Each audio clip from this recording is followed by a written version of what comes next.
भविष्य भी बैठा है, वर्तमान भी बैठा है।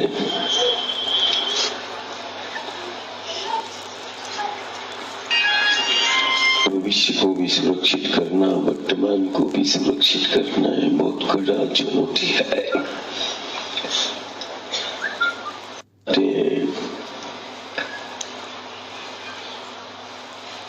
कि एक माँ ही है जो हमारे जीवन का आधार है। बिन माँ के जीवन संभव माँ ही है, चाहे वो धरा हो और चाहे वो देनु हो। हमारी ही संस्कृति, हमारी ही परंपरा है और दुनिया में सिर्फ हम ही है जो माटी को माँ कहते हैं। नदियों को हमने माँ के रूप में पूजा है और वो हमारे लिए कोई नदी नहीं है, वो जीवंत शक्ति है, प्रत्यक्ष शक्ति है। उस जीवंत शक्ति की प्रत्यक्ष प्रमाणिकता तुम्हारे समक्ष है कि वो कितनी जीवंत शक्ति है, जो नदी के रूप में हम देख रहे हैं, जिसको हम नर्मदा मैया कहते हैं। दुनिया के लिए वो नदी होगी, लेकिन हमारे लिए वो माँ है। वो माँ जिसने हमारे गांव नगर को जीवन दिया है। दुनिया के लिए वो नदी है, लेकिन हमारे लिए वो माँ है जो हमारे गांव नगर को जीवन देती है। और सिर्फ जीवन ही नहीं देती, वो माँ ही है जो बच्चे को जीना सिखाती है। जो माँ के निकट है और जो माँ के पास में है और जो माँ के साथ चला है, वास्तविक में जीवन उसी ने जिया है और जीना वही सीखा है जो माँ के साथ चला है। और माँ नर्मदा के रूप में दुनिया के लिए वो नदी होगी, लेकिन हमारे लिए वो प्रत्यक्ष शक्ति है जिसके तट और जिसके पथ पर हमारे गांव और नगर है। हमें एक ऐसा तट, ऐसा पथ मिला है कि जिस पथ पर चलते चलते व्यक्ति जीना सीख जाता है। जिस तट और जिस पथ पर और जिस परिक्षेत्र में हमारे गांव है, घर है, परिवार है, वहां देवता और सिद्धजन और योगी जन इस नर्मदा क्षेत्र में आने के लिए, उस नर्मदा के पथ पर चलने के लिए, उस नर्मदा के पथ पर आने के लिए वो लालायित होते हैं, वो सिद्धजन, वो योगी जन, कि हमें एक रात्रि या एक दिवस जो है वो हमें रेवा के तट पर, रेवा के पथ पर तप के लिए मिल जाता, ध्यान के लिए मिल जाता। विख्यात है, ध्यान साधना के लिए विख्यात है। बोले नर्मदा का वो तट है, नर्मदा का वो पथ है। हम भक्त प्रेमी से बोलते हैं कि मठ हमने बनाए हैं घर परिवार की सुख शांति और समृद्धि के लिए। परमात्मा और ईश्वर जिस मठ में रहता है और जिस मठ से चलता है।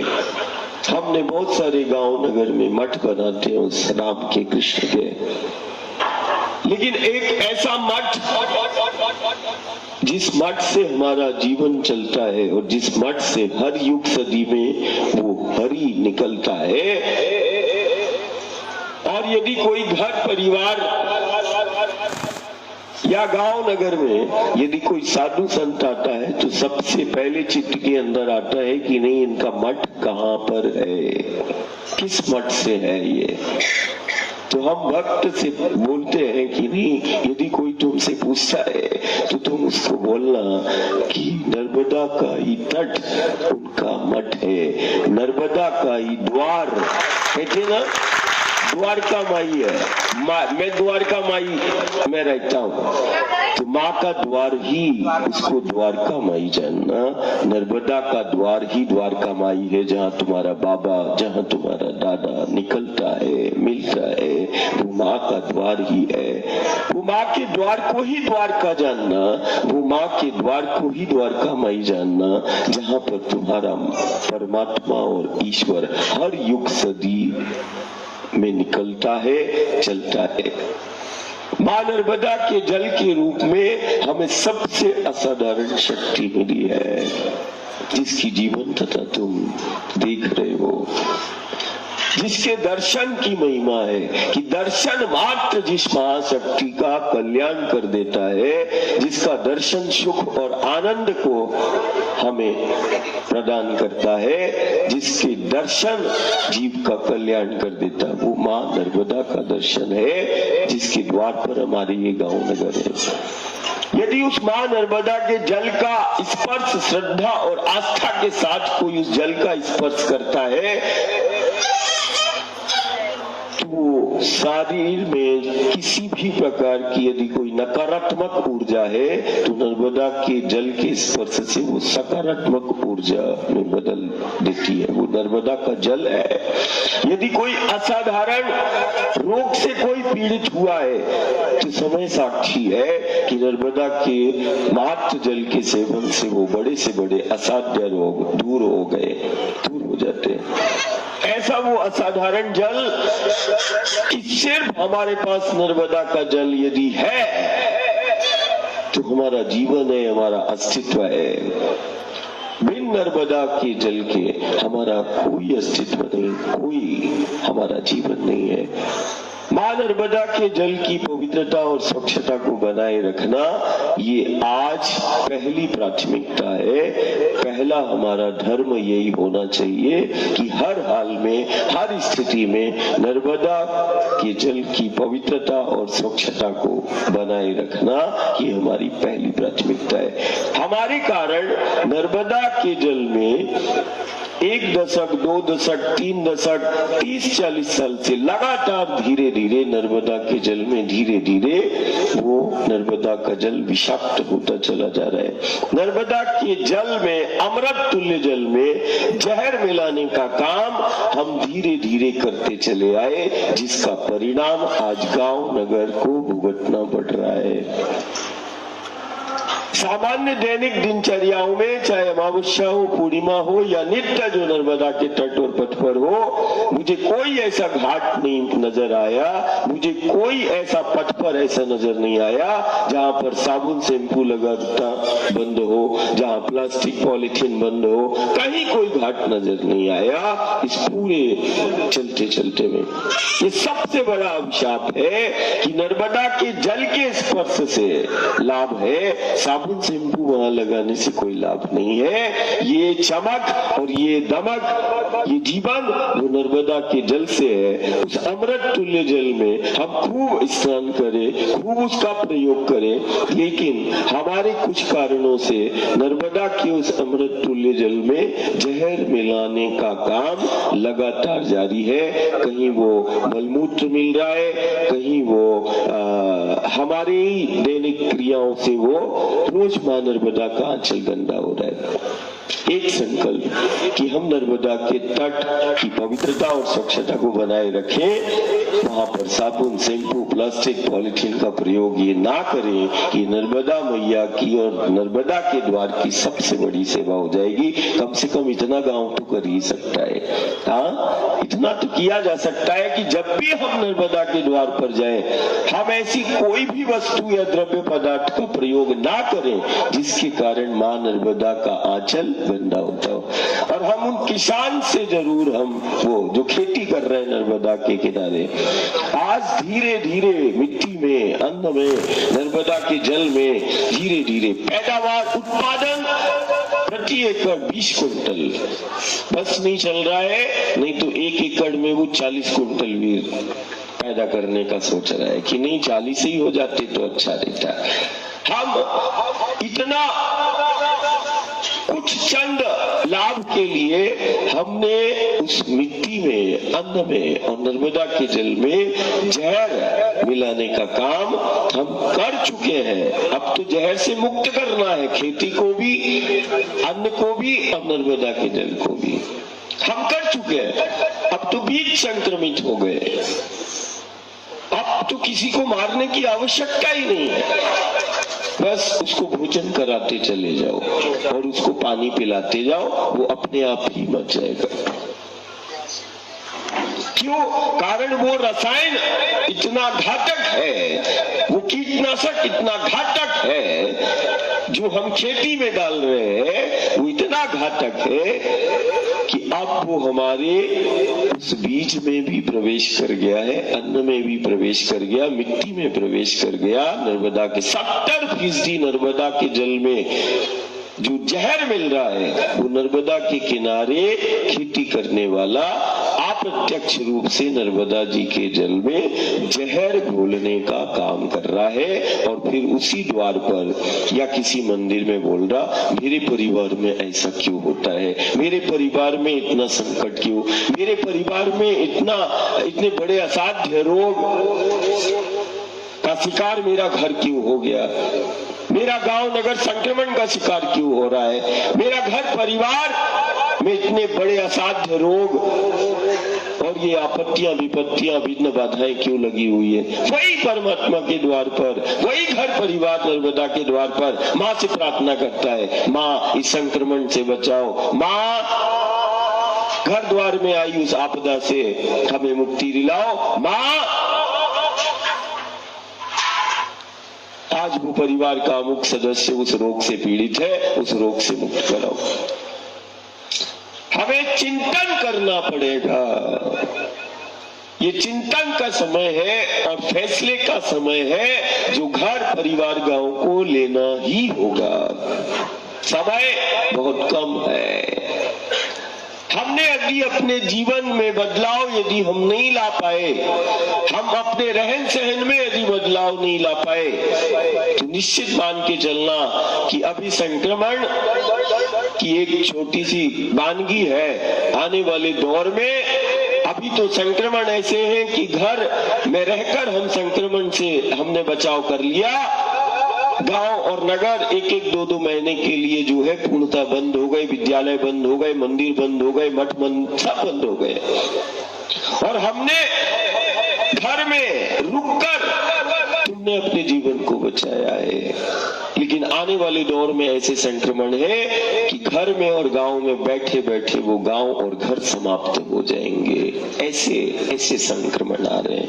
वो ना आए इसके लिए ये व्रत है। वो ना आए, वो प्रवेश ना करें वो हमारे द्वार पर। आज नर्मदा के किनारे के गांव दुनिया के सबसे असाधारण है। वहां संक्रमण आपदा नाम की कोई चीज नहीं थी, लेकिन आज नर्मदा के हर गांव में और हर तीसरे घर में कोई ना कोई ऐसी बीमारी का शिकार वो घर परिवार को तुम देखते चले आ रहे हो। और वो अपने परिवार के सदस्य को तुम बिछड़ते हुए भी देखते चले आ रहे हो। इतना घातक रसायन है वो, इतना घातक कितना क्यों डालते? बोले यदि नहीं डालेंगे तो पैदावार। अब हमने मिट्टी के स्वभाव को हम बदलने की बात कर रहे हैं। हमने अपने स्वभाव को नहीं बदला हम, लेकिन इसके स्वभाव को, माँ के स्वभाव को बदलने की बात। माँ अब वो माटी जो है वो पत्थर हो रही है, वो बंजर हो रही है, वो माटी जहरीली हो रही है। सबसे बड़ी सेवा हो जाएगी 70% नर्मदा के जल में सबसे घातक रसायन यदि मिल रहा है तो वो खेती जो रसायन से और कीटनाशक डालकर हम कर रहे हैं। दूसरा, कुछ स्थान पर जो है जो रासायनिक केमिकल जो फैक्ट्रियां हैं, वास्तविक में आने वाले दौर में उनको स्थानांतरित हमें किसी भी कीमत पर करना पड़ेगा। कारण नर्मदा के किनारे किसी भी प्रकार का रासायनिक और केमिकल का कोई भी फैक्ट्री यदि है तो वो आसपास के 4 गांव और 10 गांव के जीवन का खत्म कर देगी। ये बिल्कुल निश्चित मान के चलना।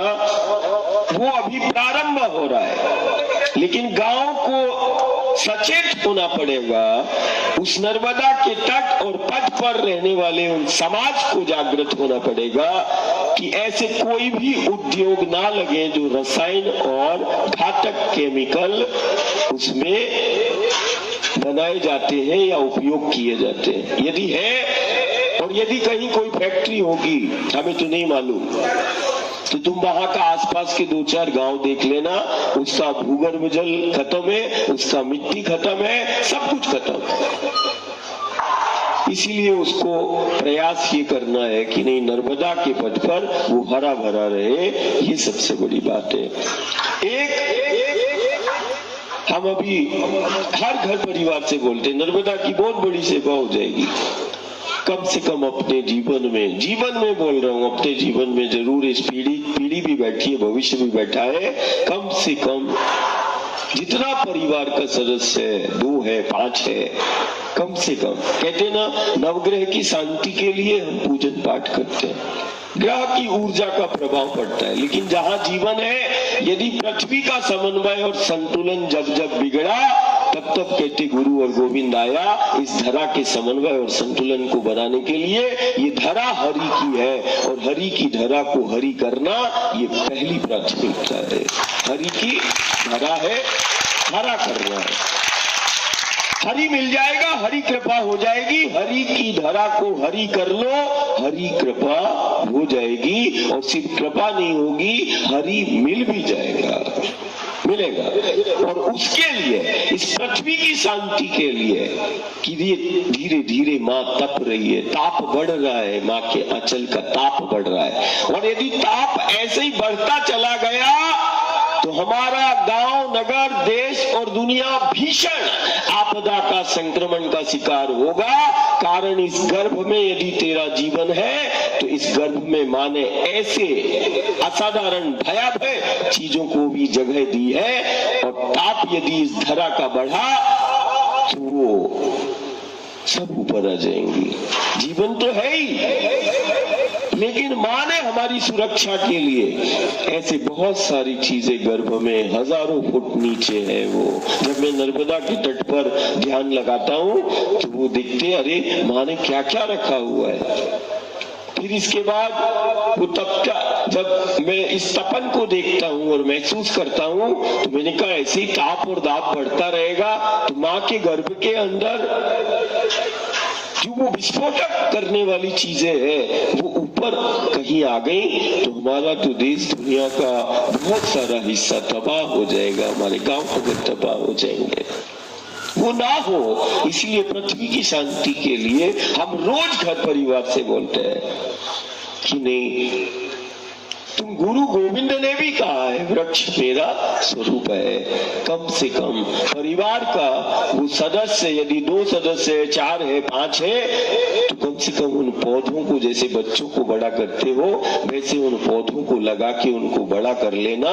ये सबसे बड़ी गुरु गोविंद की सेवा हो जाएगी, और आज का चलना सार्थक हो जाएगा कि जो चला है कम से कम वो उस गांव में, नगर में कम से कम वो 2-5 पौधे बाबा के नाम के, दादा के नाम के अपने घर और द्वार में लगा लेगा।